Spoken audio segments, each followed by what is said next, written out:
राज्य शिक्षा शोध एवं प्रशिक्षण परिषद बिहार पटना में आपका स्वागत है। हम लोग स्टूडेंट संबंध रिलेशन टॉपिक का स्टडी कर रहे थे। पहले लेक्चर्स में हम लोग कॉन्सेप्ट ऑफ रिलेशन या कह लें डिफिनीशन ऑफ रिलेशन का स्टडी किए थे, जबकि सेकेंड लेक्चर्स में हम लोग प्रांत, सहप्रांत और परिसर इसके कॉन्सेप्ट को समझे थे और उससे रिलेटेड उदाहरण प्रश्न को सॉल्व किए थे। आज हम लोग सीखेंगे संबंध कितने प्रकार के होते हैं।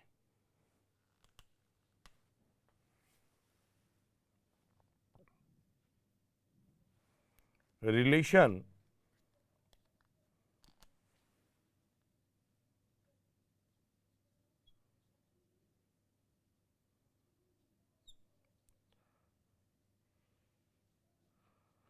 from set A to set B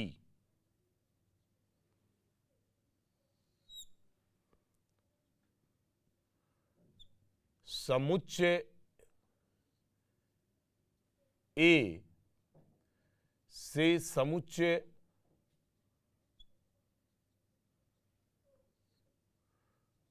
B में संबंध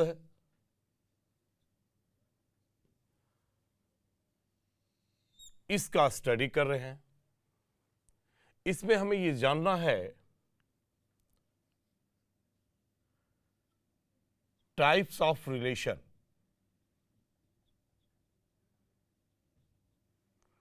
रिलेशन के टाइप कितने प्रकार के रिलेशन होते हैं, और खास करके ये ध्यान रखना है कि relation from set A to set B की बात कर रहे हैं।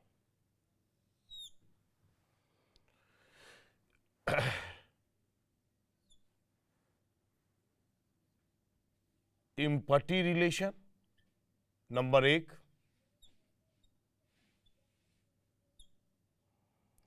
आप इसे रिक्त संबंध कहेंगे। Empty relation. सेकेंड रिलेशन है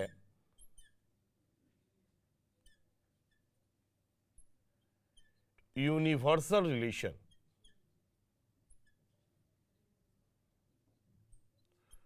सार्वत्रिक संबंध।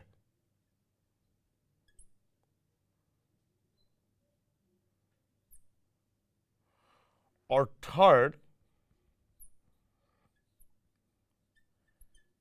Inverse relation.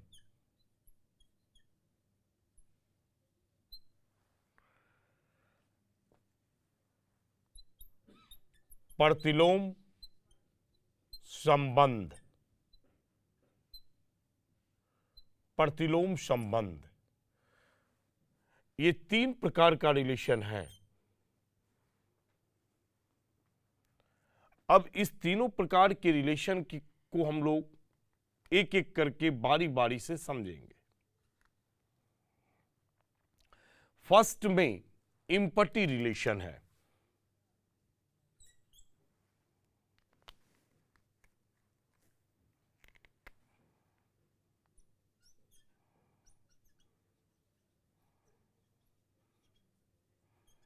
इम्पटी रिलेशन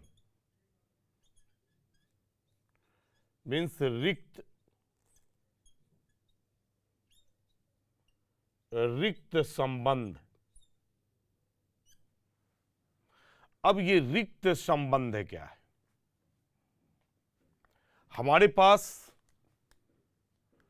संबंध का जो स्टडी कर रहे हैं, फ्रॉम ए टू बी का स्टडी कर रहे हैं, तो इसे हम लिखेंगे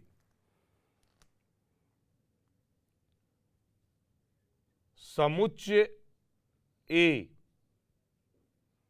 से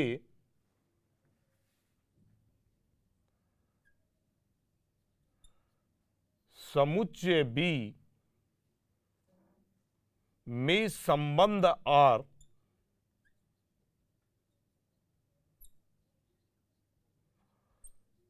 रिक्त संबंध कहलाता है।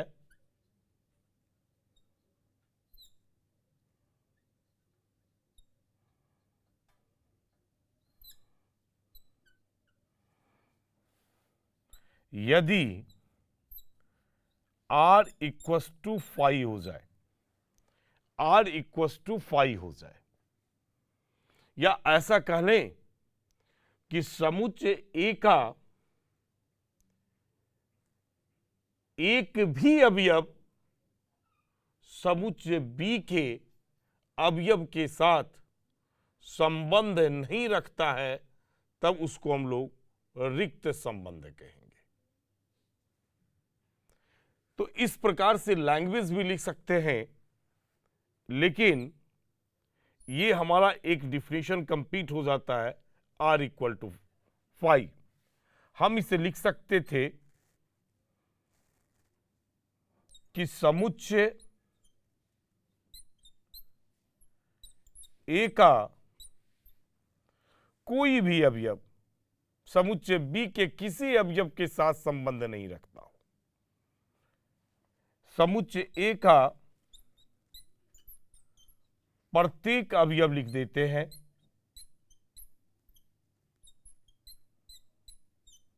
समुच्चय B के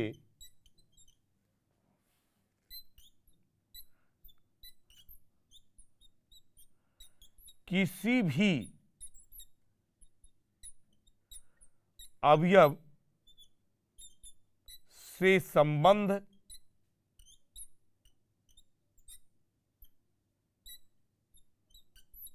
नहीं रखता है, संबंध नहीं रखता है, तब हम उसे R इक्वस टू 5 कहेंगे। चलिए देखते हैं एक एग्जाम्पल से कैसे संबंध नहीं रखेगा। उदाहरण,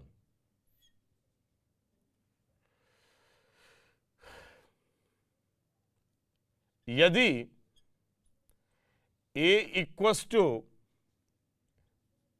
1 2 3 एक सेट है और B इक्वल टू 2 3 4 ये भी एक सेट है, दो समुच्चय है।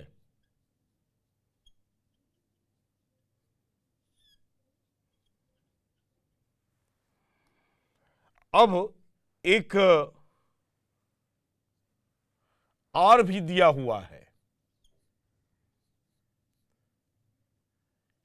AB such that A plus B greater than 7, greater than 7. A belongs to set A and B belongs to set B. तो क्या इस R के पास कोई ऑर्डर पेयर होंगे? ये खोजना होगा, क्योंकि कंडीशन है A plus B greater then 7। A और B का मान जो है जोड़ने के बाद 7 से अधिक होना चाहिए, मतलब 8 होना चाहिए, 9 होना चाहिए, 10 होना चाहिए। तो हम देखते हैं, पहले A और B गिवन है 1 2 3 और B इक्वल टू 2 3 4। अगर इसका A क्रॉस B फाइंड कर लें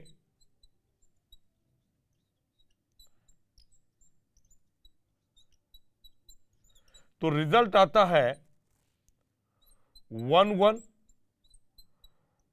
1 2 सॉरी 1 2 1 3 1 4 2 2 2 3 2 4 फिर 3 2, 3 3 और 3 4, इतने ऑर्डर पेयर आ गए। चूंकि आर जो होगा वो हम जानते हैं कि सबसेट होता है ए क्रॉस बी का। इसका अर्थ है कि आर का एलिमेंट जो है ए क्रॉस बी में जरूर होंगे। और ए क्रॉस बी में देखते हैं कि आखिर वह कौन सा ऑर्डर पेयर है जिसका सम ग्रेटर देन 7 है। देखते हैं, इसका सम करेंगे तो 3 आएगा, 1 + 2 3। इस ऑर्डर पेयर का सम करेंगे 4 होगा, 1 + 5 4 5 होगा, 2 + 2 भी 4 हो गया। यहां 2 + 3 करेंगे 5, 2 + 4 = 6, 3 + 2 = 5, 3 + 3 = 6 और 3 + 4 = 7। यहां देख रहे हैं ए क्रॉस बी के प्रत्येक ऑर्डर पेयर को, प्रत्येक क्रमित युग्म को हमने जोड़ा और हमारे पास इसके मैक्सिमम जो सम करने के बाद वैल्यू आया वो 7 आया। और यहां रिलेशन में कहता है कि ए बी ऐसे ऑर्डर पेयर हैं जिसका सम ग्रेटर देन 7 है। इसका अर्थ है कि इस आर में एक भी एलिमेंट एग्जिस्ट नहीं करेगा। तो आर क्या हो जाएगा स्टूडेंट? तो आर इक्वल्स टू फाइनली 5 हो गया।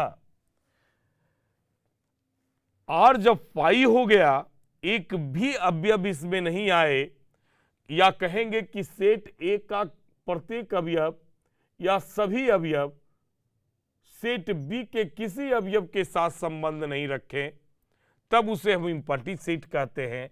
इसका मतलब यहां तो संबंध में एक भी नहीं है, इसलिए उसे हम इम्पटी रिलेशन कहेंगे। तो हमारा आर जो है यहां वो इम्पटी रिलेशन है। आर हमारे पास यहां इम्पटी रिलेशन है। अब सेकंड देखते हैं, यूनिवर्सल रिलेशन। अब सेकंड रिलेशन देखते हैं स्टूडेंट, यूनिवर्सल रिलेशन।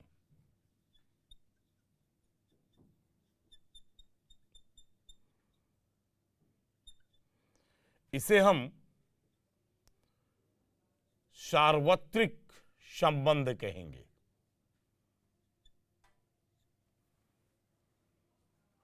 ये दूसरा है।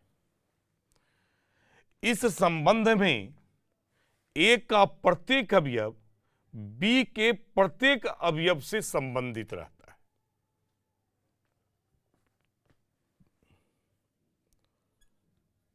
समुच्चय ए से समुच्चय बी में संबंध आर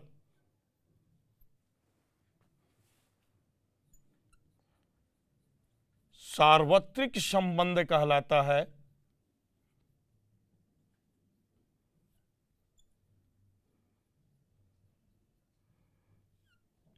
यदि R equals to A cross B हो जाए, तब इसे सार्वत्रिक संबंध कहेंगे। इसका मीनिंग है कि समुच्चय ए का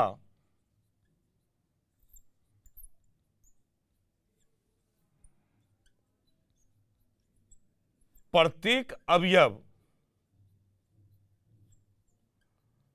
समुच्चय बी के प्रत्येक अवयव से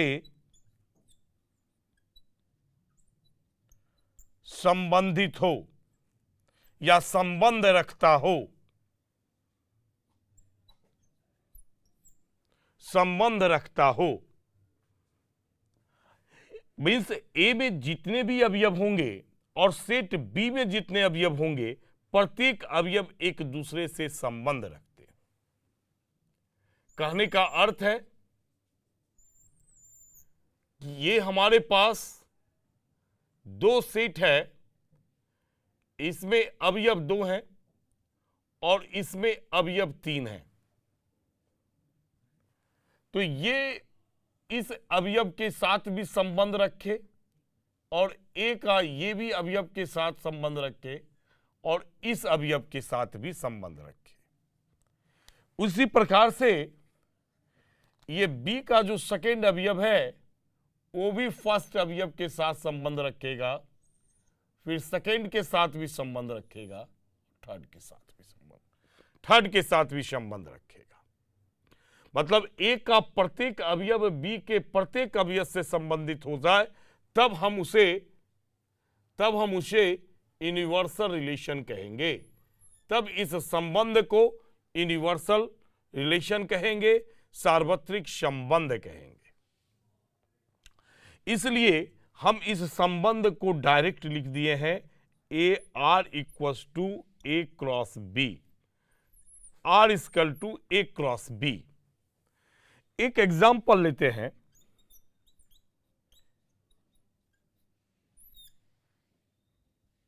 यदि a इक्वल टू 1 2 3 है और b इक्वल टू 1 2 है, दो समुच्चय हैं,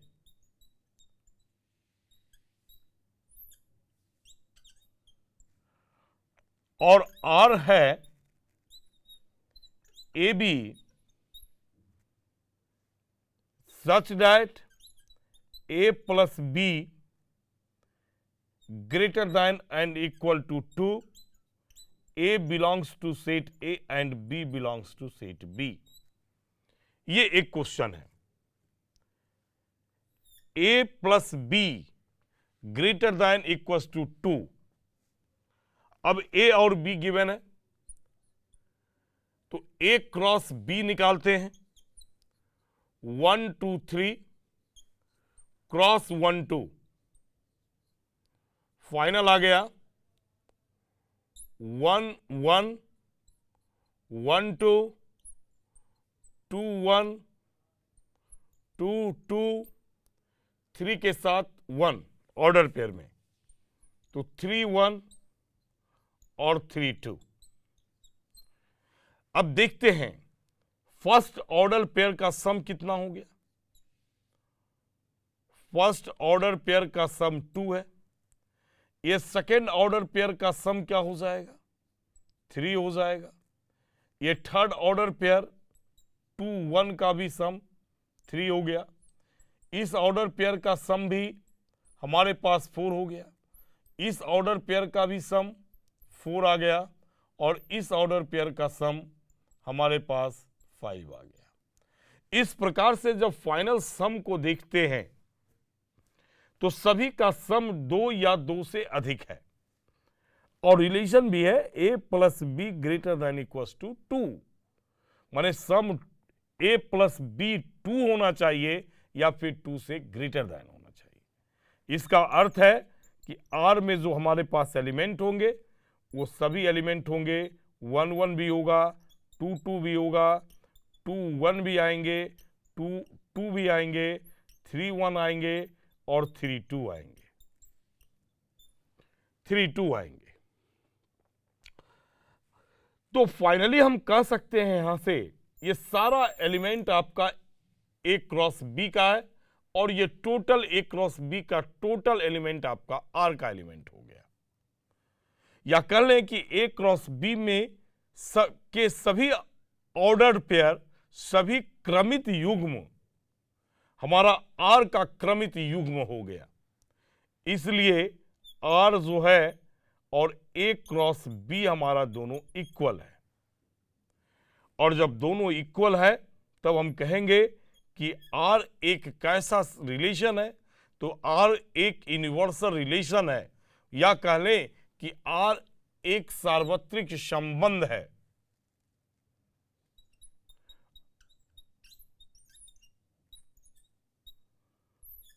संबंध है।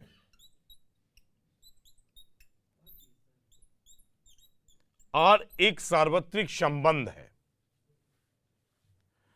तो ये दो रिलेशन हुआ। अब तीसरा रिलेशन इनवर्स रिलेशन है। तो तीसरे रिलेशन का स्टडी करते हैं स्टूडेंट। अब थर्ड रिलेशन का स्टडी करते हैं स्टूडेंट, इनवर्स रिलेशन।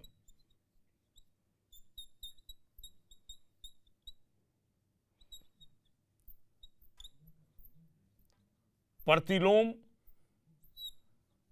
संबंध। अब प्रतिलोम संबंध क्या है?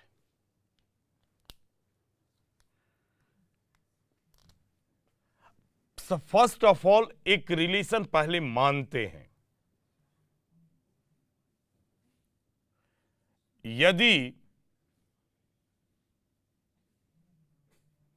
यदि आर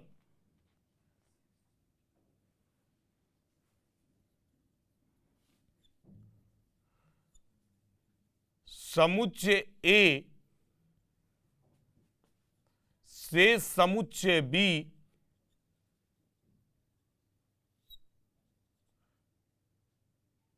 समुच्चय बी में एक संबंध है,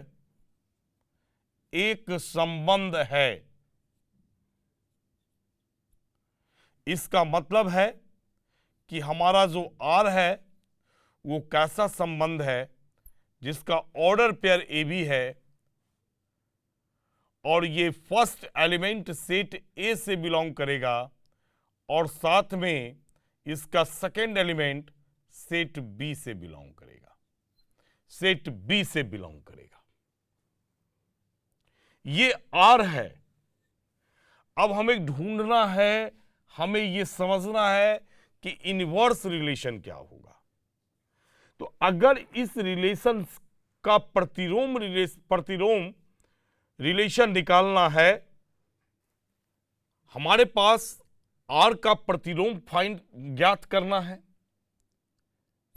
तो आर का प्रतिलोम संबंध वह समुच्चय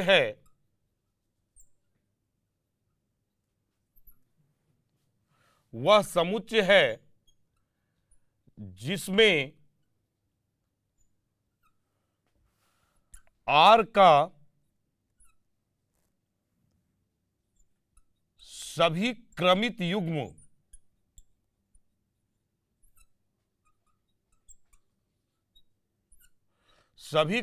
युग्मों को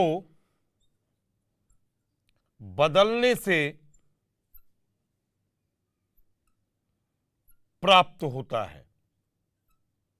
देखिए स्टूडेंट, आर का प्रतिलोम संबंध वह समुच्चय है जिसमें आर का सभी क्रमित युग्मों को बदलने से प्राप्त होता है। जिसे आर का सभी क्रमित युग्मों को बदलने से प्राप्त होता है। मींस आर का प्रतिलोम, आर इनवर्स लिखते हैं इसको, इक्वल टू, और ये ऑर्डर पेयर आपको उल्टा कर देना है, बी ए। यहां जो है बी सेट बी से बिलोंग करेगा और ए जो है वो सेट ए से बिलोंग करेगा। साथ में ये ध्यान रखना है कि ए बी रिलेशन वो सेट आर का A B order pair set R में बिलोंग करेगा। अब इसे ही हम इनवर्स कहते हैं। इस आर का प्रतिलोम को अगर रिप्रेजेंट करना हो तो आप आर इनवर्स ऐसे लिखेंगे, पावर -1 की तरह आप लिखेंगे। इसे पढ़ेंगे क्या, इनवर्स ऑफ आर पढ़ लें या सिंपली आर इनवर्स भी कह लें। एग्जाम्पल आप देख सकते हैं कि अगर सेट ए है और इसके अवयव एक x1 और x2 है और सेट बी का अवयव बाई 1 और बाई 2 है, x1 का संबंध बाई 1 से है और x2 का संबंध बाई 2 से है। ये फाइनल R है हमारे पास, मींस R का जो ऑर्डर पेयर होगा वो x1 और बाई 1 है और x2 और बाई 2 दो ऑर्डर पेयर हैं इस रिलेशन में। अब कहता क्या है इनवर्स में? इनवर्स में ऑर्डर पेयर को चेंज कर देना है, मतलब इस पोजीशन पर B आ जाएगा और इस पोजीशन पर A आ जाएगा। अब ये एलिमेंट B का पहले शिफ्ट करेगा बाई 1 बाई 2 और ये x1 और x2, इस प्रकार से ये संबंध रख लेगा। तो अब हम कहेंगे ये हमारे पास वेन डायग्राम R इनवर्स का है, आप इसे एरो डायग्राम कहते हैं। तो इनवर्स बराबर बाई 1 x1 हो जाएगा और बाई 2 x2 हो जाएगा। यहां से एक बहुत ही महत्वपूर्ण तथ्य निकल कर आता है। क्या तथ्य निकल के आएंगे? R का डोमेन मतलब प्रांत जिसको कहते हैं, इस सेट, इस संबंध का प्रांत और उसके इनवर्स का परिसर दोनों बराबर है। R में प्रांत x1 और x2 है। यहां लिखते हैं हम, प्रांत अगर पूछते तो इसका प्रांत जो है x1 और x2 है, और अगर इसका परिसर पूछ लिया जाता तो इसका परिसर बाई 1 और बाई 2 है। जबकि यहां जब आप देखते हैं कि प्रांत अगर आपसे पूछा जाए इनवर्स का, तो प्रांत बाई 1 और बाई 2 है और इसका परिसर आपसे पूछा जाए तो इसका सेकेंड कंपोनेंट मींस x1 और x2 है।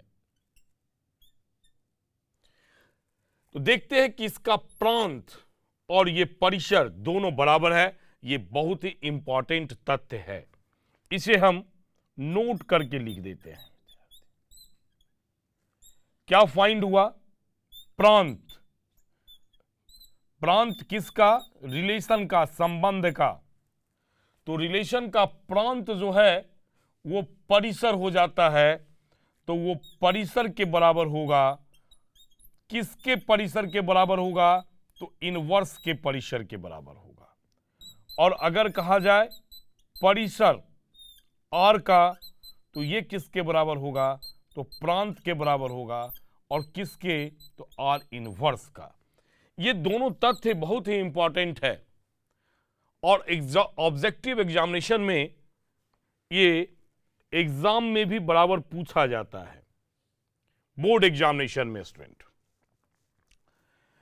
अगर और भी एग्जाम्पल्स की बात करें, अगर आपसे सिर्फ R दिया हुआ हो 1 2 2 3, सपोज करते हैं 1 1, और हमें अगर R इनवर्स फाइंड करना हो तो बहुत आसान है। आप क्रमित युग्म को बदल दें तो 1 2 का हो गया 2 1, युग्म चेंज हो गया। 2 3 का हो गया 3 और 2, और 1 1 को चेंज करेंगे तो ये 1 1 ही रह जाएगा। इस प्रकार से आप किसी भी संबंध का रिलेशन में इनवर्स फाइंड कर सकते हैं। अब इस लेक्चर्स को यहां समाप्त करते हैं स्टूडेंट। धन्यवाद।